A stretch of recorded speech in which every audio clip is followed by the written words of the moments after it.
طرح طرح کے گمان لوگوں کے دل میں آتے ہیں، طرح طرح کے خیالات لوگوں کے دل میں آتے ہیں۔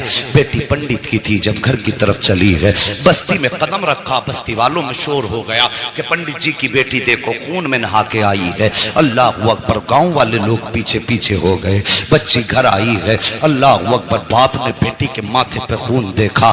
باپ تو باپ ہوتا ہے، چاہے وہ کسی بھی دھرم کا ہو۔ تڑپ گیا، کہنے لگا بیٹی بات کیا ہے؟ اس نے کہا بابا میں دودھ لے کر کے گئی تھی اور میرے بھگوان نے دودھ پینے سے انکار کیا، انہوں نے دودھ نہ پیا تو میں نے قسم کھائی تھی کہ اگر دودھ نہیں پیو گے تو میں تمہارے چرنوں میں اپنی جان دے دوں گی۔ یہ کہہ کے میں نے جب سر ان کے قدموں پہ مارا ہے، اللہ اکبر، سر قدموں پہ مارا ہے، وہ کہتی ہے تب میرے جسم میں خون بہا ہے، تب سر پھٹا خون بہنے لگا، لیکن بابا میں دودھ پلا کے آئی ہوں۔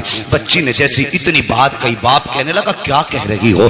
ہاں بابا میں نے دودھ پلایا ہے۔ باپ کہنے لگا بیٹے پوری زندگی گزر گئی اسی پتھر کی عبادت کرتے کرتے، آج تک ہم دودھ نہ پلا سکے، تو ایک دن میں کیسے دودھ پلا سکتی ہے؟ گاؤں والوں نے اتنا سنا، کہنے لگے پنڈت تیری بیٹی جھوٹ بول رہی ہے، دودھ نہیں پلایا ہے، پتھر تو دودھ پی ہی نہیں سکتے، بچی تیری عزت لٹا کے آئی ہے، کسی نے اس کی آبرو لوٹی ہے، اس لیے یہ آ کے باتیں بنا رہی ہے، یہ جھوٹ بول رہی ہے۔ اور یار جب کسی کو بھی عزت کا تانا دیا جاتا ہے تو وہ کسی بھی دھرم کی بیٹی ہو، عزت سب کو پیاری ہوتی ہے۔ جب گاؤں والوں نے کہا تھا کہ تیری بیٹی جھوٹ بول رہی ہے، یہ کہیں منہ کالا کر کے آئی ہے، عزت لٹا کے آئی ہے، یہ بہانہ بنا رہی ہے، باپ نے بیٹی کے قدموں پہ اپنا سر کا جو ٹوپی تھی وہ رکھی اور رکھ کے کہنے لگا بیٹی اے میری بیٹی میری عزت بچا لے، سچ بتا بات کیا ہے؟ بچی کہنے لگی بابا میں دودھ پلا کے آئی ہوں۔ باپ نے کہا جھوٹ نہ بول۔ بچی نے کہا بابا کس کی قسم کھلاتے ہو؟ میں سب کی قسم کھانے تیار ہوں،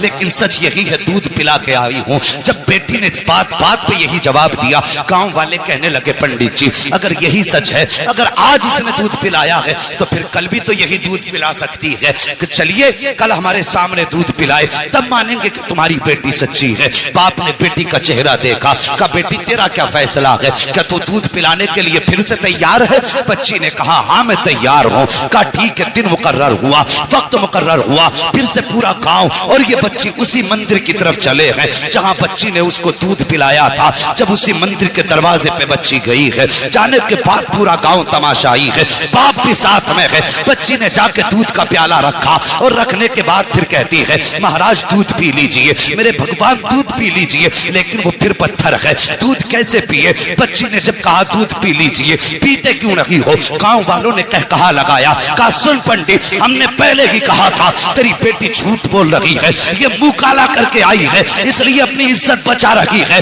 جب اتنی بات بچی نے سنی ہے، بچی کا دل ٹوٹ جاتا ہے، بچی کی آنکھ میں آنسو آئے لیکن ساتھ ہی غصہ بھی آیا۔ بچی جلال میں اٹھ کے کھڑی ہوئی، توجہ کرنا، بچی جلال میں اٹھ کے کھڑی ہوئی اور کہنے لگی دودھ پیتا ہے یا کل والے بابا کو بلانا پڑے گا، دودھ پیتا ہے یا کل والے بابا کو بلانا پڑے گا۔ جیسی اتنی بات بچی نے کہی ہے، پھر اس نے ہاتھ بڑھایا ہے، دودھ پینا شروع کر دیا ہے۔ پھر جب پتھر کی مورتی نے دودھ پی لیا ہے، کہنے لگی بابا دیکھو کل بھی ایسے ہی دودھ پیا تھا، آج بھی دودھ پی لیا ہے۔ باپ نے کہا بیٹی یہ بابا کون ہے بتا تو سکی، کل کون آیا تھا؟ بچی نے کہا بابا میں اس کا نام تو نہیں جانتی ہوں، لیکن ادھر سے آیا تھا ادھر گیا تھا، پورا گاؤں اس ڈگر پہ نکل گیا جس پہ غریب نواز گزر کے گئے تھے۔ ایک درخت کے نیچے جا کے دیکھا میرے غریب نواز بیٹھے ہوئے ہیں۔ جانے کے بعد کہا تھا بیٹی یہی بابا ہے؟ کہا ہاں یہی بابا ہے۔ پنڈت قدموں پہ سر رکھ کے کہتا ہے مہاراج تم بھگوان ہو، جس کے کہنے سے پتھر نے دودھ پی لیا ہے، اتنا کہا ہے۔ غریب نواز نے نکاح کے کرم اٹھائی ہے، فرماتے میں کوئی خدا نہیں ہوں، میں کوئی بھگوان نہیں ہوں۔ کہا بتاؤ تو سکی پھر کس کی پاور ہے جو پتھر دودھ پی لے؟ غریب نواز نے کہا تھا وہ میری پاور نہیں بلکہ وہ اس کی پاور ہے جس کو غریب نواز پوجا کرتا ہے۔ کہا کون ہے وہ؟ غریب نواز نے کہا تھا وہ ہے جس نے تم کو بھی پیدا کیا ہے، غریب نواز کو بھی پیدا کیا ہے، اگر پوچھنا ہے تو خدا کا پوچھو۔ سب نے کہا تھا، یہ کہہ کے غریب نواز چلے، توڑے قدم پکڑے لوگوں نے، کہا غریب نواز آگے نہ جائیے، پہلے ہاتھ بڑھائیے، کلمہ پڑھا کے ہمیں مسلمان بنا جائے۔ نعرہ تکبیر، نعرہ رسالت، علماء اہل سنت، عظمت اسلام، عظمت اسلام، عظمت اسلام۔ علامہ مفتی حماد صاحب قبلہ علامہ مفتی حماد صاحب قبلہ سرزمین عدل پور نعرہ تکبیر نعرہ رسال. لقد کان لکم فی رسول اللہ اسوۃ حسنہ، اور میرے محبوب کی زندگی تمہارے لیے بہترین نمونہ ہے. حضور کے کردار کو اپنائیے. بیٹیوں سے پیار کرو. بیٹی بیٹی ہے، چاہے وہ دوست کی بیٹی ہو یا دشمن کی بیٹی ہو. میرے حضور کے دربار میں حاتم طائی کی بیٹی آئی تھی، ننگے سر آئی. میرے حضور نے اپنی مزمل والی چادر سر پہ ڈال دی. مزمل والی چادر ڈال دی. کسی صحابی کی زبان سے نکل گیا، حضور یہ برکتوں والی چادر، اور ایک دشمن کی اور کافر کی بیٹی. میرے حضور نے فرمایا چپ ہو جاؤ. بیٹی بیٹی ہوا کرتی ہے، چاہے وہ مومن کی بیٹی ہو چاہے وہ کافر کی بیٹی.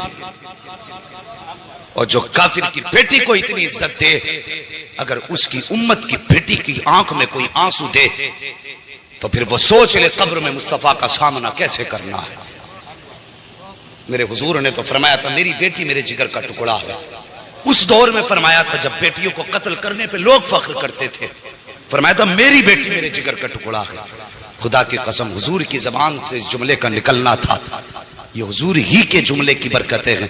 آج ہر گھر میں بیٹی کو اللہ کی رحمت سمجھ کے رکھا جاتا ہے.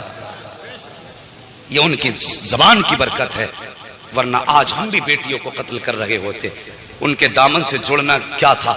خدا کی قسم جو بیٹیوں کو قتل کرنے میں جن کے ماتھے پہ پسینہ نہیں آتا تھا، جس دن سے حضور کا دامن تھاما وہ زمین پہ پیر پھونک کے رکھتے تھے اور ڈرتے تھے کہیں ہمارے پیر کے نیچے چوٹی نہ آ جائے. یہ ہنر کس نے سکھائے؟ میرے حضور کے دامن نے، حضور کے پیار نے. جب تک بکے نہ تھے تو کوئی پوچھتا نہ تھا، تم نے خرید کر ہمیں انمول کر دیا. ہماری تو کوئی عزت ہی نہ تھی. آج جو عزتوں کی معراج ملی ہے نا، خدا کی قسم یہ محمد عربی کے ٹھوکروں کے صدقے میں. اگر پھر صدقہ ان کی ٹھوکروں کا ہے تو جوان ان سے پیار کر، ان سے وفا کر.